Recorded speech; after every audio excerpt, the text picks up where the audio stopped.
Perhaps the product I'm most excited about that Samsung is launching at its Unpacked event today is the Z Flip 3.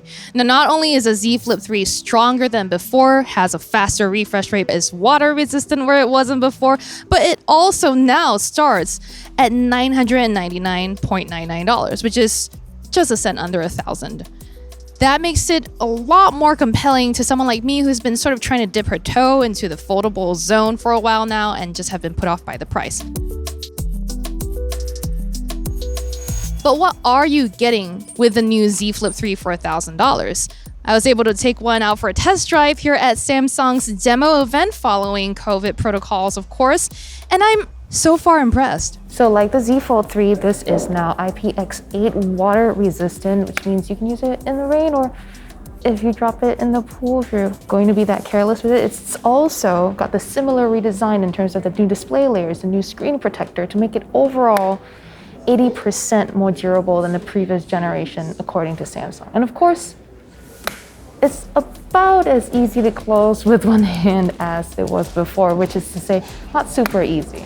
But the new Z Flip 3 is also available in new colors, which are really pretty. Up to 7 colors are available. I'm playing with the purple one here, which is my favorite. There's a new 1.9-inch cover screen on the outside of the Z Flip 3 when you close it, and this is 4 times larger than what was on the predecessor. And the outside is covered in Gorilla Glass that Samsung says is 50% more durable than previous generations. With the old Z Flip, I used to find that when it vibrated on a table, it had the tendency to just kind of vibrate itself off the table, which would lead to cracks. And this time around, hopefully with the stronger Gorilla Glass, your investment is more protected. The Z Flip 3 also features Samsung's metal frame and hinge, which it's calling Armor Aluminum, that is like 10% more durable than before. It's also streamlined its hideaway tech, the company says, to just kind of make it more smooth. It's almost transfixing to just keep looking at this, but basically, this is very, very smooth. I can tell you that. There's no little stutters anywhere. It should hold its position at most angles pretty well too, unlike the notorious first Moto Razr. That display is now capable of supporting an adaptive refresh rate of up to 120 Hz, so things like scrolling through your Instagram and Twitter feeds will look smoother.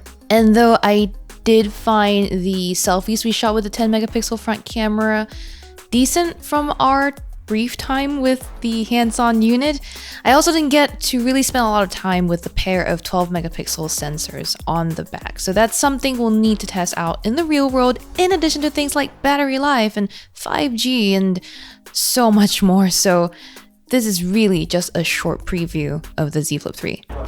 One of the biggest changes to the Z Flip 3 from its predecessor is that the screen is now 1.9 inches diagonally, as opposed to a tiny 1-ish inch sliver from before.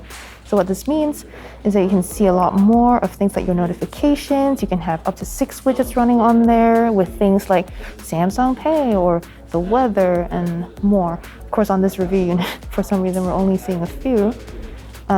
You can have volume control. But this also makes it easier for when you're trying to take a selfie with the flip screen closed. So there's so much more room to see yourself now compared to before, where you really basically couldn't see anything. Now, of course, we still don't recommend this as your primary means of taking a selfie. It would be nice if you just opened it up for the full screen effect. Of course, it's not just about improving the hardware. Samsung continues to work on the software with the Z Flip 3 as well. One of the things that the Z Flip was able to do, the original Z Flip was able to do, is let apps snap into the 2 halves of the screen when you have the phone sort of halfway folded. The Z Flip 3 is of course able to do that, but with more apps supported.